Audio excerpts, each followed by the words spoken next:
Sa mga katik vloggers, mga subscribers, bago tsaka luma, mga supporters, mga dumaan, dumalaw at bumisita sa channel, lahat ng mga viewers, secret viewers at silent viewers, magandang araw. So meron tayo dito ang isang Sakura na AV3022 at ang problema nito ay walang sound, ano? At troubleshoot natin, chinek natin kung ano yung mga problema. Ito yung mga pinalitan natin.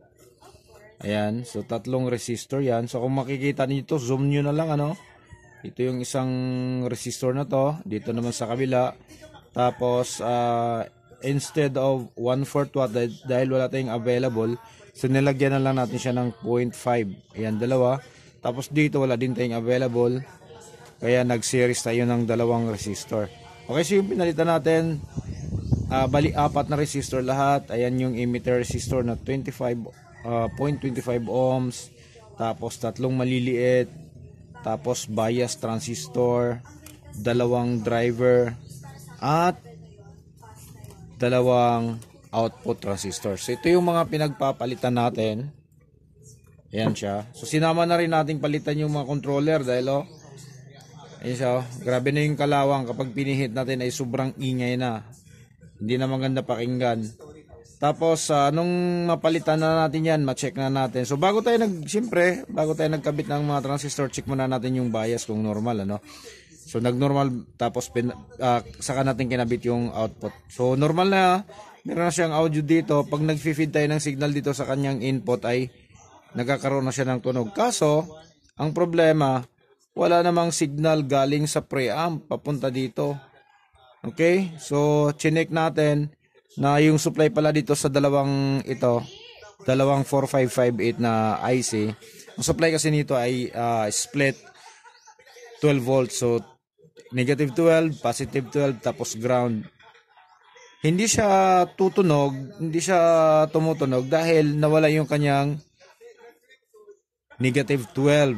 Okay? So balik tayo ulit dito. Nung makita natin, ayun pala, naglulos tong resistor na to. Ito yung sa negative 12, ito naman yung sa positive 12. Okay, at naglose yan. So kaya walang pumupuntang supply dito, pati doon sa preamp ng microphone. Kaya kahit gamitin mo yung microphone, hindi rin tutunog. So after natin mahinang, ayun na, nagkakaroon na siya ng signal papunta dito. Ayan. So yan lang yung mga pinagpapalitan natin. Hindi na natin dinidetalye kung paano nga dahil nga medyo napaka-busy natin. Pasensya na at ngayon lang tayo nakabalik ulit dahil nasa field na po tayo ng napakaraming trabaho ngayon dahil nasali na po ako sa yung sa kaibigan ko na isa ako sa mga crew doon sa isang malaking mobile services dito sa amin. Kaya medyo ilang araw din tayo walang upload. Pasensya na po sa mga follower natin. Okay, so ayan na siya, oh. Ayan, maayos na yan. So kung iti-test natin siya,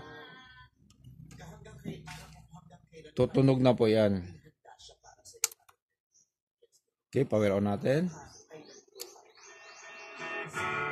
There's no hope in you for me.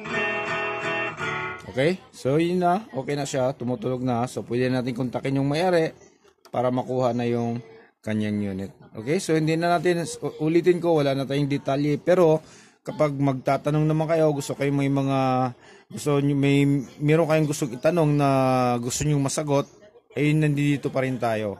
Handa pa rin nating anytime pwede nating basahin yung inyong mga comments at naway mabibigyan natin ng mga kasagutan. So maraming salamat. God bless at bye-bye.